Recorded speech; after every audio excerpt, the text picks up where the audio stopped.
sebelum kita ke tanya jawab, masih ada satu narasumber lagi, yakni Dr. Chandra Irawan, STMT. Beliau adalah dosen dari ITS, Teknik Sivil Engineering, yang mana akan memaparkan terkait dengan teori-teori beton beserta kasusnya. Mungkin untuk teman-teman yang mau bertanya bisa direncanakan dulu, ditulis, nanti kita akan sharing sama kita feedback pertanyaan-pertanyaan dari teman-teman.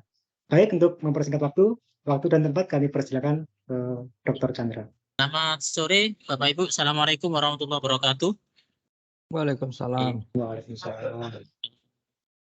Isi, mohon izin memperkenalkan diri. Saya Chandra Irawan. Terima kasih atas undangan dari Bapak Ibu. Permisi, saya coba share screen terlebih dahulu.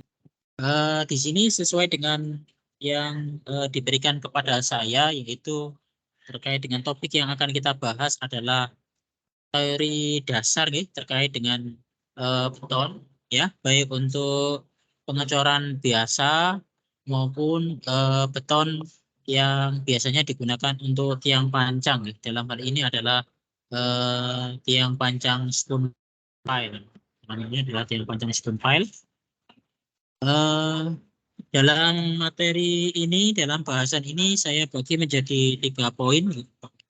Yang pertama adalah beton untuk pengecoran biasa. Terus yang kedua adalah beton untuk pengecoran di tiang pancang spoon pile. Kemudian yang terakhir adalah permasalahan yang mungkin timbul pasca pengecoran daripada beton. Gitu. Jadi mungkin pertama terkait dengan pengecoran biasa, Ibu. Ini saya coba sajikan riset saya. Sudah lama sekali, ini tahun 2011 ya, 2011 waktu saya masih S1 ya, ini untuk pengecoran beton biasa. Waktu itu untuk tugas akhir saya di tahun 2011-2012 tersebut adalah mengangkat terkait dengan prediksi kuat tekan beton ya, untuk beton dengan fly ash. Jadi ini betonnya masih beton normal. Jadi seperti biasa ya, seperti yang sudah diterangkan sebelumnya, kita mempersiapkan materialnya mulai dari semen, kemudian agregat halus, kemudian agregat kasar, yang pasti adalah air, dan kebetulan di sini ada bahan tambahan yaitu berupa fly ash, dan kita rencanakan menggunakan fly ash untuk tipe F gitu.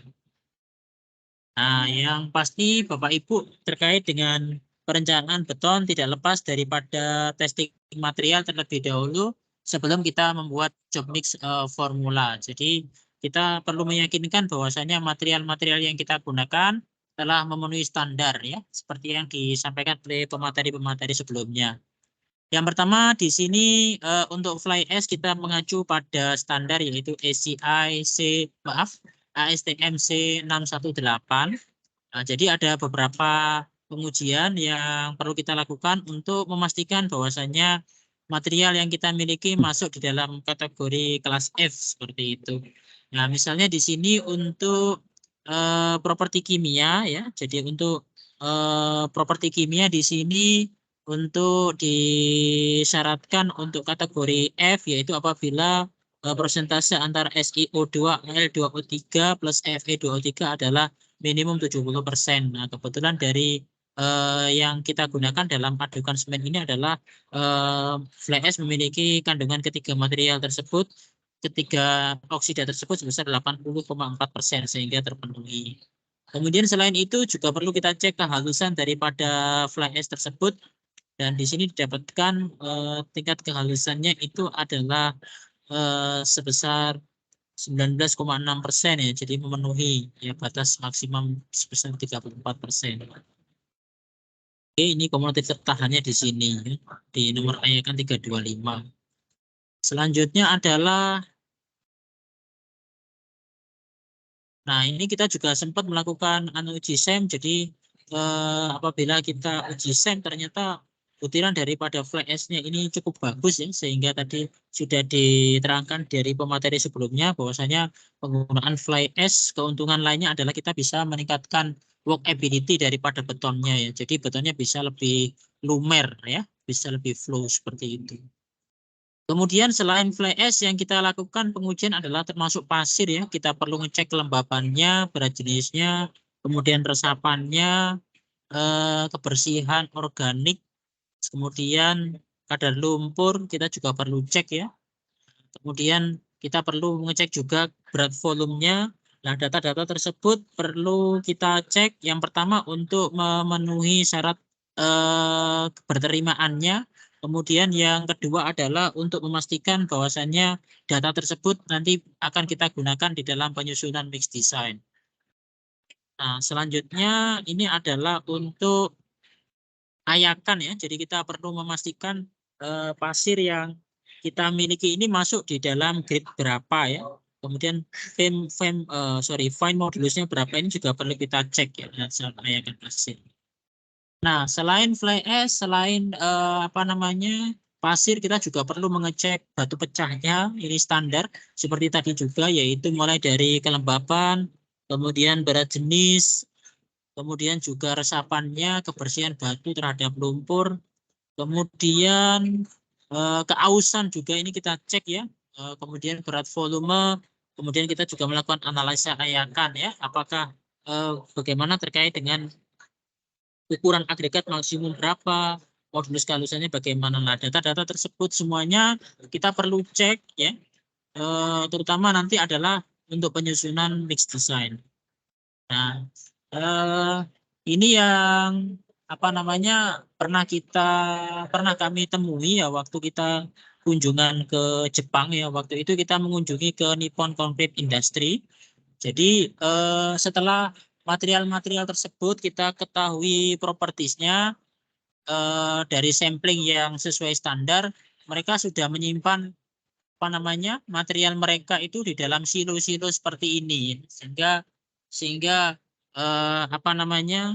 misalnya pasir, misalnya kerikil atau batu pecah itu kelembabannya terjaga ya. Jadi kemudian kebersihannya baik ada lumpur maupun organik juga sudah tercek ya. Sehingga materialnya dalam kondisi material yang terstandar ya. Sehingga apabila ini mau dipakai untuk produk precast, maka quality controlnya bisa lebih bagus hasilnya. Nah, dari data-data tadi kita bisa melakukan mix design seperti ini. Kebetulan di dalam contoh ini kita menggunakan metode ACI. Ya, ada beberapa tahapan di sini. Misalnya kita menentukan nilai selamnya berapa dari yang kita rencanakan. Ini sudah ada step by step-nya. Dari situ kita juga menentukan ukuran agregat maksimum sesuai dengan data ayakan yang sudah kita lakukan.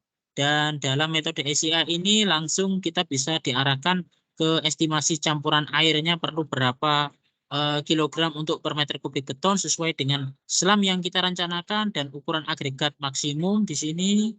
Kemudian faktor air semen ya ini.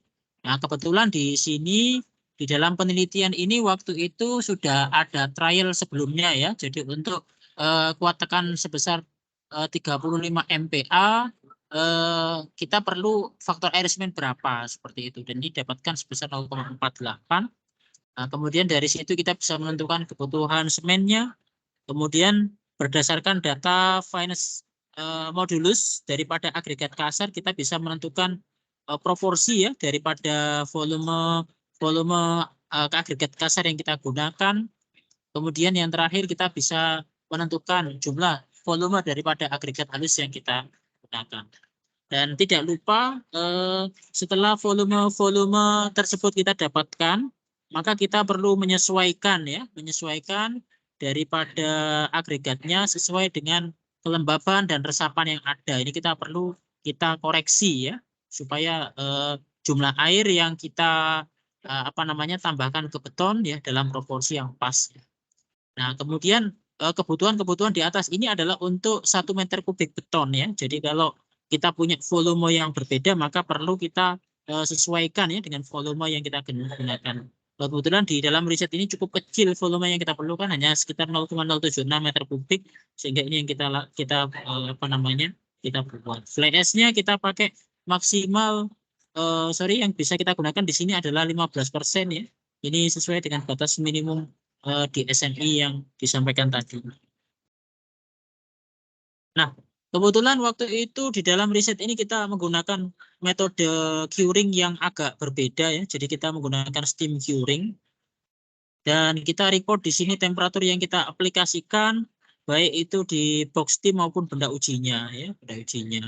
Dan kita dapatkan temperatur dengan rencana sebesar 70 derajat Celcius di umur sekitar 7 hingga 10 jam ya. Itu.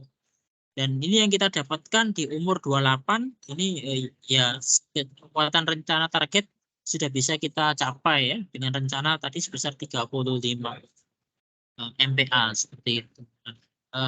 Itu adalah beberapa apa namanya teori dasar ya, terkait dengan apa namanya desain beton ya untuk beton biasa. Nah, berbeda dengan apa namanya beton untuk tiang pancang ya. Beton untuk tiang pancang ini, nah berikut adalah contoh aplikasi-aplikasi daripada tiang pancang spoon pile. Nah, ini adalah proses daripada pembuatan tiang pancang spoon pile secara general. Jadi kalau rakitan tulangannya sudah siap seperti ini, nanti kita masukkan ke dalam cetakan. Kemudian ke dalam cetakan ini dilakukan penuangan beton ya, seperti pada gambar berikut. Nah, ini yang memerlukan apa istilahnya ya, perhitungan yang cermat ya, atau trial yang cukup cermat ya, agar hasil daripada penampang beton yang didapatkan nanti dalam kondisi yang bagus. Bagus dalam hal ini adalah ya dari segi dimensi dia memenuhi batas toleransi seperti yang direncanakan dan sesuai dengan standar. Kemudian tidak ada bagian dari sepanjang tiang ini yang keropos ya, terutama di bagian-bagian sambungan ya, karena di sini ada plat sambung dan biasanya sengkangnya relatif lebih rapat begitu, sehingga perlu keahlian khusus dan kecermatan khusus sehingga proporsi beton yang kita sebar di sini akan menghasilkan penampang yang seragam mulai dari ujung kiri hingga ujung kanan begitu, dengan apa namanya kualitas kepadatan yang bagus juga. Nah, setelah beton ini tertuang, cetakan ditutup, kita lakukan proses tracing ya untuk gaya prategang tendonnya apa namanya PC bar ini ya, sesuai dengan rencana. Setelah itu dilakukan proses spinning. Kemudian setelah proses spinning selesai di umur tertentu, cetakan akan dibuka, kemudian tulangan prategang di bagian ujung itu akan diputus. Nah, kemudian ini adalah hasilnya. Ya, ini adalah hasilnya. Oke, ini adalah saya ambil dari dokumentasi disertasi saya di tahun 2019 dan waktu itu konsepnya juga terkait dengan spoon pile. Selanjutnya, nah ini adalah terakhir yaitu permasalahan yang mungkin timbul pasca pengecoran beton ya. Pasca pengecoran beton, apabila kita bahas di sini mungkin ada 2 poin ya, 2 poin yang akan kita bahas ya, walaupun kalau kita lihat di referensi ada berbagai macam masalah ya yang timbul setelah kita apa namanya melakukan pengecoran beton. Nah, seperti yang tercantum di dalam ACI 3092R 2015 di sini dijelaskan banyak tipe ya daripada ketidaksempurnaan beton ya. Yang pertama di sini adalah utamanya adalah terkait dengan visible surface ya. Jadi permukaan yang bisa kita lihat ya, seperti itu. Setelah cetakan tersebut, cetakan dari beton kita buka. Nah, di dalam paparan ini saya akan konsen kepada kropos ya atau honeycomb seperti itu. Nah, ternyata kropos ini nanti akan berefek langsung terhadap baik itu kualitas integritas beton dan ini adalah kepadatan betonnya maupun pada kuatakannya seperti itu ya. Sehingga sebisa mungkin kita bisa melakukan mitigasi sebelum melakukan pengecoran dalam skala besar untuk melakukan trial ya untuk menghindari honeycomb ini. Nah, termasuk terkait dengan tulangan, kemudian proses pemadatan ini perlu kita perhatikan. Kemudian permasalahan yang kedua yang akan kita diskusikan di sini adalah terkait dengan retak ya pada beton, utamanya pada retak surface setelah kita melakukan pengecoran. Jadi dua hal ini adalah dalam durasi yang short term ya. Jadi seketika tiba-tiba setelah kita melakukan pengecoran ya, ini adalah dua permasalahan yang mungkin muncul. Nah, ini pernah kita melakukan trial ya di tahun 2019 itu adalah terkait dengan komparasi antara beton yang solid bagus dengan beton yang kropos atau honeycomb seperti ini. Nah, ini adalah visualnya saat kita pecah honeycombnya merata dari luar ke bawah. Nah, memang sampel ini kita buat khusus dalam posisi kropos dan pejal ya supaya kita bisa membandingkan. Ya, utamanya kita tinjau dari aspek pulse velocity ya. Jadi waktu itu kita uji dengan menggunakan pengujian UPV. Nah, untuk sampel yang solid ternyata velocity-nya adalah sebesar 5.000 meter per second dan ini masuk dalam kategori excellent. Sedangkan apabila di situ terdapat porus atau terdapat honeycomb, maka degradasinya cukup besar ya. Di sini kita record sekitar 2.000 meter per second dan ini dalam kategori doubtful atau diragukan biasanya dalam standar. Oleh karena itu ini adalah masalah yang mungkin ya seperti itu. Selanjutnya, nah ini terkait dengan apa namanya honeycomb tadi itu secara deskripsi itu adalah stony area with air voids atau lacking of fines. Jadi di area tersebut itu dominan batu kerikilnya ya agregat kasarnya dan sedikit daripada agregat halusnya. Nah ini apabila kita apa namanya lihat di SCI 3092R 2015 terkait dengan penyebabnya. Nah, ini ada beberapa penyebab ya. Yang pertama adalah terkait desain daripada member atau elemen struktur tersebut bisa jadi tulangannya terlalu rapat begitu ya, sehingga agregat kesulitan ya masuk ke dalam betonnya ya, masuk ke dalam beton. Jadi nggak bisa rata ya betonnya. Terus kemudian yang kedua adalah narrow form geometry. Jadi dimensi penampangnya terlalu sempit ya. Di sisi lain kita menyediakan agregat yang kurang proporsional ukurannya, bisa jadi terlalu besar. Nah, kemudian bisa juga akibat daripada reinforcement splices atau sambungan lewatan, sehingga ini ada korelasinya juga terkait dengan kepadatan tulangan di daerah tersebut. Kemudian yang kedua bisa juga kropos tersebut diakibatkan akibat daripada cetakan ya, cetakan yang leaking atau bocor ya. Ya ini kemudian terjadi apa namanya fines modulus yang hilang di situ sehingga saat kita buka cetakannya maka timbul kropos seperti itu. Kemudian yang ketiga adalah akibat daripada construction condition ya, bisa jadi akibat daripada premature setting, akibat daripada tulangan yang terlalu mepet ke cetakan, bisa jadi seperti itu. Atau saat konstruksi kita menyediakan vibrator atau penggetaran daripada cetakan yang kurang memadai seperti itu. Nah, sehingga perlu trial mungkin kalau elemen strukturnya terlalu relatif besar seperti itu untuk apa namanya vibrator baik untuk eksternal maupun internalnya perlu di trial. Nah, bisa juga saat konstruksi ini akibat daripada splices yang cukup splices atau sambungan lewatan tulangan yang cukup rapat seperti itu, maka kita sulit saat pengecoran ya. Kemudian untuk properties daripada beton yang kita tuang, nah ini bisa jadi dari mix desainnya sudah kurang ya, fine agregatnya, agregat halusnya, atau relatif kurang flow ya, kurang flow dari beton yang kita buat. Ini nanti kaitannya juga terkait dengan early stiffening atau mixingnya terlalu banyak ya saat kita menuang ya, untuk elemen-elemen yang relatif sempit, atau agregatnya bisa jadi terlalu besar ya, sehingga kita perlu mencermati syarat maksimum agregat ya dan juga spasi-spasi tulangan yang disyaratkan oleh standar supaya bisa menghindari honeycomb ini. Atau bisa jadi saat kita proses penuangan ya, penuangan daripada beton bisa jadi tinggi jatuhnya terlalu tinggi ya. Atau apa namanya kita nuangnya itu terlalu terpusat pada satu titik ya, sehingga apa namanya beton dipaksa untuk merata secara mandiri seperti itu ya. Nah, beda kasusnya kalau kita sudah mencoba untuk memberikan apa namanya menuang di beberapa titik ya, sehingga betonnya bisa lebih merata sebenarnya. Nah, atau saat proses pemadatan ini seperti tadi ya, jadi vibratornya yang kurang atau setting daripada vibratornya yang kurang bagus. Ini ya, ini. Jadi poin-poin ini adalah terkait dengan proses pemadatan. Nah, proses yang kedua yang bisa jadi terjadi ya pasca pengecoran ini adalah retak ya. Retak ini kita ambil dari salah satu pengujian yang kita lakukan di tahun 2016. Jadi waktu itu ada pengecoran slab ya. Waktu itu ini dilakukan di musim kemarau.